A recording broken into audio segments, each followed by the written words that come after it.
The 100 England এবং ওয়েলসে যে 100 বলের একটা ক্রিকেট টুর্নামেন্ট সেটা কিন্তু নতুন করে চালু হচ্ছে। আসসালামু আলাইকুম, আমি শাওন আছি আপনাদের সঙ্গে। আজকে আমি কথা বলবো দ্য 100 ক্রিকেট টুর্নামেন্ট যেটা ইংল্যান্ড এবং ওয়েলসে আয়োজিত হতে যাচ্ছে।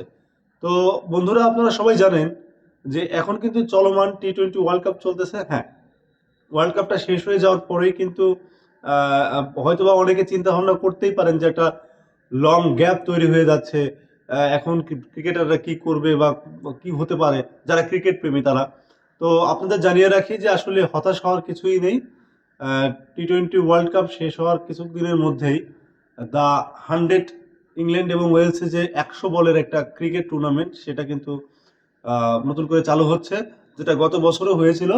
এবং আপনাদের আরেকটা সুখবর দিয়ে রাখি, সেটা হচ্ছে যে আপনারা সবসময় মনে করেন যে বাংলাদেশের জন্য কোনো ক্রিকেটার, এই যেমন ধরেন সাকিব আল হাসান, রিশাদ বা লিটন দাস কিংবা মুস্তাফিজুর রহমানের কথা বলে, যদি একজন প্লেয়ারও কোনো একটা প্রিমিয়ার লিগে চান্স পেয়ে যায়, তাহলে আমরা কিন্তু চিন্তা করি কি যে সেই টুর্নামেন্টটা দেখার এবং মিনিমাম যে আমাদের বাংলাদেশের যদি কেউ চান্স পায়, অন্ততপক্ষে যে দলে চান্স পাইছে সেই দলের খেলাগুলো দেখার। এখানে জানিয়ে রাখি যে আমাদের বাংলাদেশিদের কিন্তু কয়েকজনের নাম এবারের প্লেয়ার ড্রাফটে কিন্তু রাখা হয়েছে। যেমন আমি আমার কাছে শেষ খবর আমি যতটুকু পেয়েছিলাম যে মুস্তাফিজুর রহমানকে প্রায় 1 লক্ষ পাউন্ডে আপনার তার ভিত্তিমূল্য ধরা হয়েছে, এবং রিশাদ হোসেন যার ভিত্তিমূল্য ধরা হয়েছে 75,000 পাউন্ড।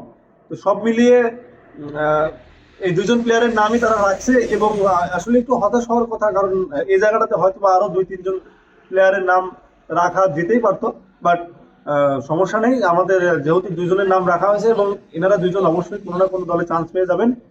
আর আমরা চিন্তা করব যে যত তাড়াতাড়ি টুর্নামেন্টটা শুরু হয়ে যাবে এবং আমরা আমাদের প্লেয়ারদের পারফরমেন্স কিন্তু দেখার জন্য খুবই উৎসুক হয়ে থাকবো।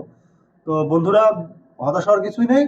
দ্য 100-এর এই খেলাটা দেখার জন্য আপনাদের সবাইকে আমি স্বাগতম জানাচ্ছি। এবং যারা ক্রিকেট প্রেমী, যারা আমাদের এই ভিডিওটি দেখতেছেন, তারা অবশ্যই আমাদের চ্যানেলটাকে সাবস্ক্রাইব করবেন। ধন্যবাদ।